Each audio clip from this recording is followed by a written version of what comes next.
Hello. So this is the continuation of the material from before spring break, and we are discussing hydronic system components, and this is part 2. I'll try to keep the presentation around 15 minutes, so it will be in chunks and hopefully it will be clear. So far we have learned the following. We learned how to select the heating unit for each room, and that's basically the radiator, where we divided the heat loss for each room by the radiator emission, and we get the length of each radiator, and I believe we had that in your project. Second, we decided on the location of the boiler, and that's dependent on codes and also on your number of loops, and you want to put it in a place where it's convenient to reach both or all loops that you have in the house. So the number of loops, we said we want, depending on the size of the house, you want to have as many zones as possible. The more zoning you have, the more likely that you will have an optimum heat distribution inside the house. We already covered that, and let's do some check marks here. So selection, location of the boiler, and also number of the loops. After that, which is we will cover now in the next 15 minutes, is how to pick the right tubing and pipes for each house. I mean the size of the piping that will go from the boiler all the way to the loop.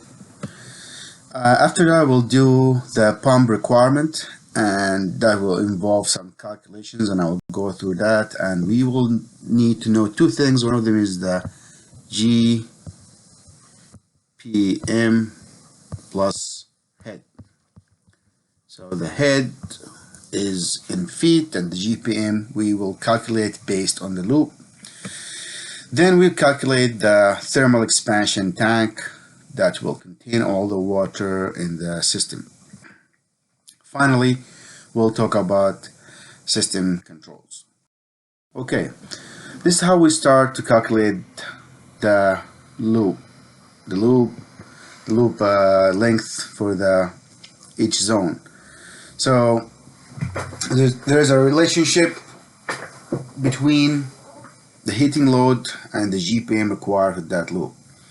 So if we think about it, this is our main equation, and in this equation the tube surface area, I'll go to the highlighter, surface area is A, that's your surface area. Tube material will connect to the, here is what we have, is the tube material, the U factor coming out of the loop, and the temperature between the water coming inside the pipe and the water coming outside the pipe. This is in and this is out, and optimally we want that to be 20 degrees Fahrenheit. Okay, moving on. So the flow rate, what is the flow rate required for that loop? So we did say that flow rate is the area times velocity. This is my area over here, and this is the water coming in with the velocity, and it's a volume per unit time, because velocity is feet per second or minute, and area is foot square, so that will give us foot cube per minute, which is a volume unit. So it's gallon per minute, so we have to convert foot cube to gallon. So they're both volumetric flow rate, and we also need to know that whatever goes in has to come out. So if we have a pipe coming this way and we have a branch, we know that total of the area coming out, of the volume coming out, will equal to the whatever goes in. This is out and this is out, so intuitively that should be equal. So let's continue the calculation.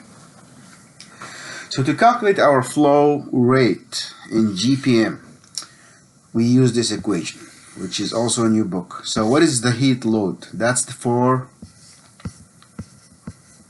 the loop. So the loop will have a heat loss, and could be going through more than one room, or could be going only to one room. So that's our heat load in BTU per hour, and delta T is temperature in, T in, and T out. This is a conversion ratio. This is to convert from foot cube to gallon per minute. So a conversion ratio, this is the total heat load for that loop, and this is my temperature difference. So hopefully that is clear. Moving on. So let's look at this table here and see what can we learn from that. So we have our copper and our PEX. There's also a table for steel, but usually we use either copper or PEX for the distribution loop. So if you look at the fluid velocity, that's in foot per second, minimum or maximum. We want to maintain our flow rate between those two velocities, and this here is in GPM. So GPM. So once we calculate the GPM from the previous equation, which is GPM equal heat load over delta T and 500, based on that we can look at the upper and lower limit and pick our tubes. So for residential, mostly we want to stick with 3/8 or actually 3/4, and this is my flow rate upper and lower in GPM to maintain the velocity within reason. So we can pick the size from that loop, and I suspect that most of you will get around 3/4, which is the common thing for pipe size. Pipe size. Okay, so for now let's stick with 3/8, that 3/4. This is what we got from here, and you can use that also for your project for each loop to make it around 3/8.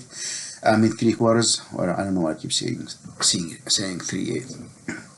Okay, so that's how we pick the tube size. So for the project, choose 3/4. Oh crap! No, eraser. I'm gonna go with highlighter. Eraser. Keep doing the same thing. Highlighter, highlighter yellow. Okay, got it. Alright, okay, here's an example for that. If we have one loop house that has 3 rooms, so in this example we have 3 rooms. So we have a loop coming into 3 rooms in series. Each room has 3000 BTU radiator in each room. What is the required pipe size for the water pipe in this house? Temperature is 20. So for 3 we have 3 times 3000, so we have 9000 BTU for that loop using the previous equation, 7.1.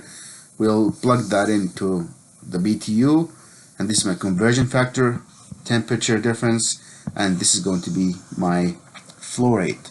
So we got the flow rate. That was not that complicated, so we know that that loop requires this amount of flow rate. Okay, fantastic. Moving on, again we look at the same table. We said the flow rate is between those two, so it's gonna be 3/4. It is sufficient, but again, usually we try to be consistent, so we use 3/4. 3/8 is very small, but we can maintain that to be between 3.2 and 6.5 foot per second velocity, and this is my GPM for that loop. Okay, so now zoning. We did pick the pipe, so we're gonna stick with 3/4. let's do the zoning. So there are two major ways to do zoning. Either we can use pumps for each loop or a zone valve for each loop, and we can have with that will be a big pump for the entire system, which is not very recommended, but depending on the design. We have to consider the noise. You don't want the pump to be very close to the residential area because that will cause a lot of noise. We also want to think about the power consumption because bigger pump will consume more power. Redundancy. It's good to have more than one pump because if one pump fails, you want the other pump to take over. And we also want to have the proper flow rate. You don't want it to be too fast or too slow. Too slow, you will drop too much heat and the temperature coming out of the pipe will be kind of cold. And if it's too fast, you will hear it. It will be very noisy, and that's not recommended. Cavitation, it's a property, actually it's a physical phenomenon that happens when the water going too fast under pressure where it starts to bubble. So that's again something that we don't want to have. So you don't want the pipe to be running water too fast because that will cause it to have cavitation, and cavitation can lead to bigger problems. Okay, so this is the alternatives that we have. Either we use zone valves, and in this case we have big pump here, and each valve will open and close depending on the demand of that loop, or we can have a pump in each. This is simple for a pump for each zone that will turn on and off, and we don't need to have a major pump in this area, or maybe a big pump here for distribution and pump that will pump to each zone. So it's again up to you, but I'd rather have a big pump coming out of the boiler to circulate and a pump for each loop, or a zone valve. So either zone valve or a pump. Okay, moving on. So step 5, it's the pump selection. I'll cover that in the next video and we'll take it from there. Okay.